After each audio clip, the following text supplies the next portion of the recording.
राष्ट्रवादी काँग्रेस पक्ष शरदचंद्र पवार पक्षाचे प्रदेशाध्यक्ष शशिकांत शिंदे आपल्या सोबत आहेत। आज नाशिकमध्ये एक दिवसीय शिबिर पार पडते। कसं नियोजन केले, कोण कोण असणार आहे आणि काय विषय असतील?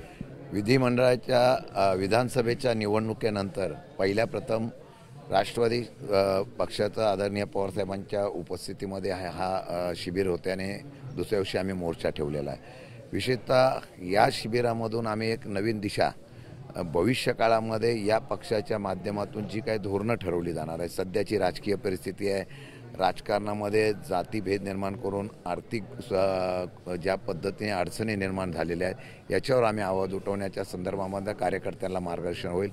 भविष्यकाळामध्ये ज्या पद्धतीने धर्मवाद जातवाद निर्माण करून राजकीय अस्तित्व टिकवण्याचा काही मंडळी प्रयत्न करत आहेत, याला पर्याय काय केला पाहिजे या संदर्भातून आम्ही हे करतो आणि त्याचा एक पहिला भाग म्हणून उद्यासुद्धा एक दिवसाचं अधिवेशन ठेवत असताना दुसऱ्या दिवसाच्या समारोपापेक्षा आम्ही महाराष्ट्रातल्या शेतकऱ्यांच्या असलेल्या अडचणीच्या प्रश्नाच्या संदर्भातून आम्ही आवाज उठवतो आहे। मोर्चा महामोर्चा आम्ही काढलेला आहे। मला वाटतं की एक सुरुवात आम्ही करतो आहे। भविष्यकाळामध्ये आजच्या ह्या अधिवेशनातून आम्ही याचं ठरवणार आहे, लढायचं आहे, संघर्ष करायचा आणि जिथे जिथे सरकारच्या भूमिका चुकीच्या आहेत त्यामध्ये जनतेमध्ये जागृती करायची। सध्या तुमच्या या सगळ्या पोस्टर्सवर पिवळ्या रंगाचा जास्त वापर पाहायला मिळतोय। हा योगायोग आहे। ओबीसींना खुणवताय? नाही ना, हा योगायोग आहे। मी खरंच सांगतो, असं कुठल्याही प्रकारचं हे नव्हतं। मी काल आल्यानंतर मला पण वाटलं की आम्ही हा पिवळा रंग आलेला आत पण पिवळा रंग आला, कसा कसा असेल योग असेल मला वाटतं, मला माहीत नाही, पण तसं काही डोक्यात नव्हतं। परंतु संघर्ष करायचा लाल रंग घेतला आहे, इथं पिवळा रंग घेतला आहे। हा काही ओबीसीला वगैरे आम्ही सर्व धर्म समभावाचा आमच्या याच्यावर बघितलं तर गुलाबी रंगाला उत्तर दिलं काय? नाही नाही नाही, गुलाबी रंगाला उत्तर नाही द्यायचं। आमचा रंग जो आहे तो सर्व धर्म समूहाचा आहे। आमच्या याच्यावर बघितलं तर छत्रपती शिवाजी महाराजापासून शाहू फुले आंबेडकरांचा त्या ठिकाणी हे आहे। पवारसाहेबांचा याने अनेक वर्षापासून जो विचार आहे तो आम्ही पुढे नेणार आहोत। तुमचं संपादकीय तुमच्या पुस्तकामध्ये ह्या पाहायला मिळत आहे। चुकीच्या धोरणांमुळे अर्थव्यवस्था संकटात आली, काय वस्तुस्थिती आहे? आता चुकीचं धोरण अर्थव्यवस्थेत आहे, वस्तुस्थिती आहे। आज केंद्रात राज्यात बघितलं, आंतरराष्ट्रीय स्तरावरचे आपले संबंध याचा परिणाम या देशावर आणि राज्यावर होतो। हे करत असताना भविष्यकाळामध्ये या राज्यामध्ये सुद्धा आर्थिक व्यवस्था पूर्ण कोलमडून गेलेली आहे।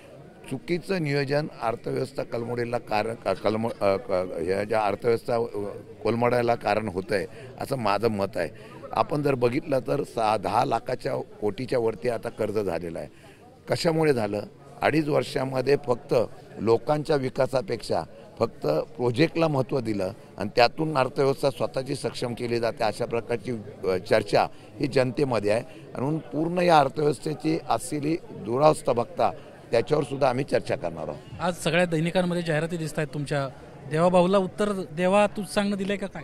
नाही नाही, देवाभाऊंना उत्तर द्यायचं नाही, ते मुख्यमंत्री आहेत। आम्ही आमचे विरोधी, आम्ही छोटे कार्यकर्ते, आम्ही आपलं फक्त जे काय लोकांमध्ये ऊर्जा आणि उत्साह वाढला पाहिजे, पक्ष मजबूत झाला पाहिजे अशा प्रकारची आमची इच्छा आहे।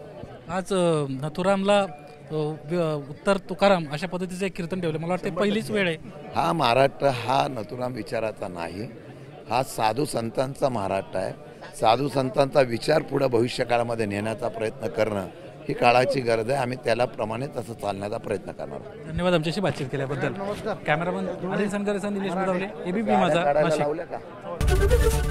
एबीपी माझा, उघडा डोळे बघा नीट।